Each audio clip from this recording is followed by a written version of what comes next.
चलिए जानते हैं झारखंड के सिलेक्टेड काम की महत्वपूर्ण 15 बड़ी खबरों को सिर्फ 10 मिनट में। पर अभी तक वीडियो को लाइक और सब्सक्राइब नहीं किए हैं तो जरूर कर लें, और वीडियो को कहां से देख रहे हैं कमेंट में जरूर लिखें।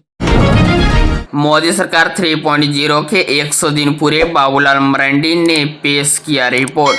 मोदी सरकार 3.0 के 100 दिन पूरे हो चुके हैं। इस मौके पर बीजेपी प्रदेश अध्यक्ष बाबूलाल मरांडी ने केंद्र सरकार के कामकाज का ब्यौरा दिया है। उन्होंने कहा है कि 100 दिनों में 15 लाख करोड़ की परियोजनाओं की स्वीकृति दी गई। 3 लाख करोड़ की परियोजना में रोड, रेल, बंदरगाह और हवाई अड्डा है। झारखंड को 1,13,000 पीएम आवास मिला है। वही पीएम जनजातीय उन्नत ग्राम योजना की शुरुआत किया गया है।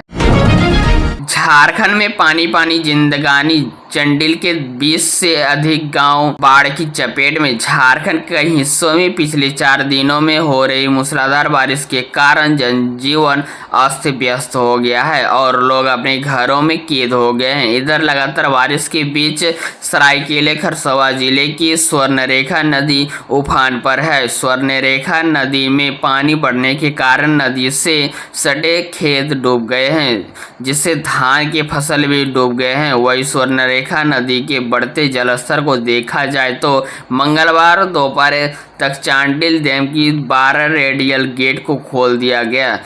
मंगलवार की सुबह तक झमाझम बारिश हुई। चांडिल डैम का जलस्तर काफ़ी बढ़ने से ईचागढ़, पातकुम, कालीचा मादा, कुमारी, उदाटान, ओडिया, अंडा, मेसाड़ा, बागसाई, लेसोडी, बाबू चावदा, कारकीडी, दुमरमी, दयापुर, झापागोड़ा, बनगोड़ा, उल्लावा, काशीपुर समेत दर्जनों गांवों में डैम का पानी घुस गया। वही ईचागढ़ सिल्ली मार्ग व ईचागढ़ मुख्य मार्ग जलामग्न हो गया। इसके साथ ही आदि कई गांवों में डैम का पानी घुस गया है।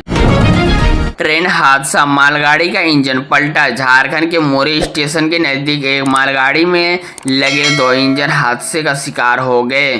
खाली मालगाड़ी का एक इंजन पटरी के बगल में पलट गया, वही दूसरा इंजन पटरी पर ही डिरेल हो गया। हादसे में किसी तरह के कोई नुकसान की खबर नहीं है। बता दें कि मालगाड़ी लोहरदगा से माल लेकर हिंडाको प्लांट आई थी। ट्रेन के वापसी में यह हादसा सुइसा रेल डिवीजन में हुआ है।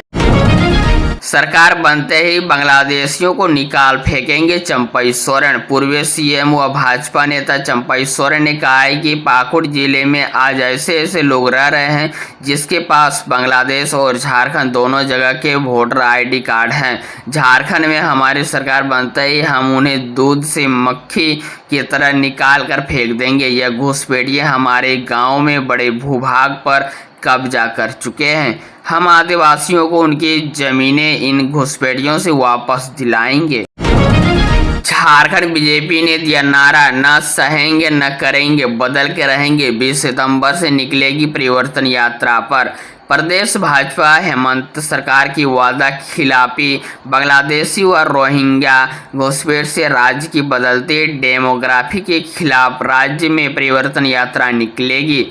परिवर्तन यात्रा को लेकर पार्टी नारा दिया है, न सहेंगे न कहेंगे, बदल के रहेंगे। परिवर्तन यात्रा 20 सितंबर से 3 अक्टूबर तक पार्टी के 6 सांगठनिक प्रमंडलों में निकाली जाएगी। यह यात्रा पूरे प्रदेश में 200 से अधिक प्रखंडों से गुजरते हुए लगभग 5,400 किलोमीटर की दूरी तय करेगी। यात्रा राज्य के सभी 81 विधानसभा क्षेत्रों से गुजरेगी। यह जानकारी प्रदेश भाजपा अध्यक्ष बाबूलाल मरांडी ने सोमवार को प्रदेश भाजपा कार्यालय में पत्रकारों को दी। उन्होंने बताया कि यात्रा 80 स्वागत कार्यक्रम, 65 सार्वजनिक रैली होगी, जिनमें से राष्ट्रीय और प्रदेश के 50 से अधिक प्रमुख नेता शामिल होंगे। पुराने विधानसभा मैदान में धूमधाम से मनेगा दुर्गा पूजा, सीएम हेमंत सोरेन ने दी मंजूरी। पुराने विधानसभा परिसर में जारी दुर्गा पूजा पंडाल को लेकर गतिरोध अब समाप्त हो गया है। सीएम हेमंत सोरेन ने इसके लिए अनुमति दे दी है। हेमंत सोरेन ने आज अपने आवास में रांची जिला दुर्गा पूजा समिति के प्रतिनिधिमंडल से मुलाकात की। इस दौरान उन्होंने हामी भरते हुए दुर्गा पूजा को लेकर अपने पूरे सहयोग की बात कही। बता दें कि पिछले कुछ दिनों से बीजेपी भी इसे लेकर राज्य सरकार पर हमलावर हो गई है। रांची जिला दुर्गा पूजा समिति के सदस्यों में मुख्यमंत्री को अवगत कराया है कि पुराना विधानसभा मैदान में पहली बार दुर्गा पूजा का भव्य आयोजन किया जा रहा है। पूजा पंडाल के लिए HEC से भूमि आवंटित कराई गई है, लेकिन जिला प्रशासन से अनुमति दिए जाने के कारण पूजा के आयोजन में थोड़ी समस्या हो सकती है। भाजपा में शामिल होते ही भगवा रंग में रंगे चंपेश्वर झामुमो के गढ़ में कर रहे हैं तगड़ी सेंधमारी। भाजपा में शामिल होने के बाद पूर्व मुख्यमंत्री चंपेश्वर झामुमो के गढ़ संथाल परगना में सेंधमारी करने में जुट गए हैं। उन्होंने संथाल परगना में बांग्लादेशी घुसपैठ को लेकर भाजपा के मुद्दे को धार देते हुए कहा है कि संथाल परगना क्षेत्र में बांग्लादेशी घुसपैठियों के कारण सामाजिक समरसता बिगड़ रही है। इसे बचाने के लिए उन्हें भागना जरूरी है। जारी होने वाले हैं झारखंड CGL भर्ती परीक्षा के एडमिट कार्ड। झारखंड कर्मचारी चयन आयोग बीते कल 17 सितंबर को सामान्य स्नातक योग्यताधारी संयुक्त प्रतियोगिता परीक्षा 2023 के एडमिट कार्ड जारी करेंगे। परीक्षार्थी JSSC की अधिकारी वेबसाइट यानी jssc.nic.in पर जाकर एडमिट कार्ड डाउनलोड कर सकेंगे। एडमिट कार्ड डाउनलोड करने के लिए अभ्यर्थियों को अपनी लॉगिन इन डिटेल डालनी होगी। आज कभी भी jssc.nic.in पर एडमिट कार्ड डाउनलोड करने का लिंक एक्टिव हो जा सकता है। JSSC CGL भर्ती परीक्षा का आयोजन 21 सितंबर व 22 सितंबर का होगा। झारखंड सामान्य स्नातक योग्यताधारी संयुक्त प्रतियोगिता परीक्षा 2023 में लगभग 6.50 लाख अभ्यर्थी शामिल होंगे। जमशेदपुर आई हॉस्पिटल के कार्मिकों को 18.5% बोनस अधिकतम 76,000 मिलेंगे। जमशेदपुर टाटा स्टील के बाद कंपनी की अनुषंगी इकाइयों में बोनस समझौते का सिलसिला जारी है। सोमवार को जमशेदपुर आई हॉस्पिटल प्रबंधन और यूनियन के बीच 18.5% बोनस समझौते पर हस्ताक्षर हुआ। समझौते के तहत अस्पताल के कर्मचारियों को अधिकतम 76,000 रुपये और न्यूनतम 66,745 रुपये मिलेंगे। बोनस की राशि 19 सितंबर को कर्मचारियों के बैंक अकाउंट में भेज दी जाएगी। बोनस समझौते पर जमशेदपुर आई हॉस्पिटल के सचिव सह अध्यक्ष डॉक्टर SP जखनवाल, कोषाध्यक्ष मनोज कुमार रंगा, मेवर विशाल व श्वेता तिवारी व जमशेदपुर हॉस्पिटल इलाज यूनियन की तरफ से अध्यक्ष राकेश्वर पांडे, वाइस प्रेसिडेंट मीरा कुमारी, महासचिव VK डिंडा, सहायक सचिव सुशांत खलको, प्रवृत्ति मिश्रा, पूनम S तुर्की, पंकज सोना के हस्ताक्षर। झारखंड में दबोचा गया रेलवे में नौकरी करने के नाम पर ठगी करने वाला एक और साथी करता था मेडिकल की सेटिंग। रेलवे में नौकरी करने के नाम पर बेरोजगारों से करोड़ों की ठगी करने वाले गैंग के सातिर अमित कुमार उर्फ लव को पुलिस टीम ने झारखंड के बोकारो से गिरफ्तार किया है। वह रैकेट के मास्टरमाइंड सचेंद्र शर्मा से जुड़ा है। नौकरी के नाम पर ठगी के शिकार बेरोजगारों का अंतिम अमित बोकारो स्टील सिटी अस्पताल मेडिकल कराने की सेटिंग करता था, जिससे स्टील सिटी के कर्मी की संलिप्तता की भी पुलिस जांच कर रही है। 18 सितंबर को वित्त मंत्री लॉन्च करेगी एक खास योजना। वित्त मंत्री निर्मला सीतारमण 18 सितंबर को NPS व तस्य स्कीम लॉन्च करने जा रही है। इस दिन इसका ऑनलाइन प्लेटफॉर्म स्कीम से जुड़े डिटेल्स और योजना से जोड़ने वाले नाबालिग सब्सक्राइबर्स को परमानेंट रिटायरमेंट अकाउंट नंबर दिया जाएगा। इस स्कीम के तहत माता पिता अपने बच्चों के भविष्य के लिए पेंशन खाते में निवेश कर सकेंगे। नई दिल्ली के साथ 75 स्थानों पर यह इवेंट के स्थान आयोजित किया जाएगी।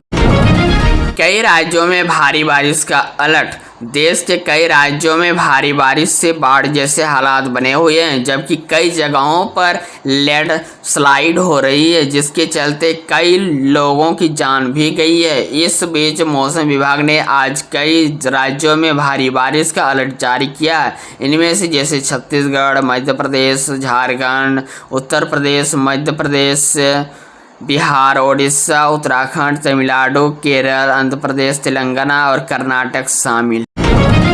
अर्जुन कक्कर 9 विकेट लेकर गोवा को दिलाई जीत। मास्टर ब्लास्टर सचिन तेंदुलकर के बेटे अर्जुन तेंदुलकर ने गोवा के लिए कर्नाटक के इनविटेशनल टूर्नामेंट में खेलते हुए 9 विकेट लिए। अर्जुन के कहर बरपाती गेंदबाजी की बदौलत गोवा ने कर्नाटक 189 रन से जीत दर्ज की। पहली पारी में अर्जुन ने 13 ओवर में 41 रन देकर 5 विकेट और दूसरी पारी में 13.3 ओवर में 46 रन देकर 4 विकेट लिया।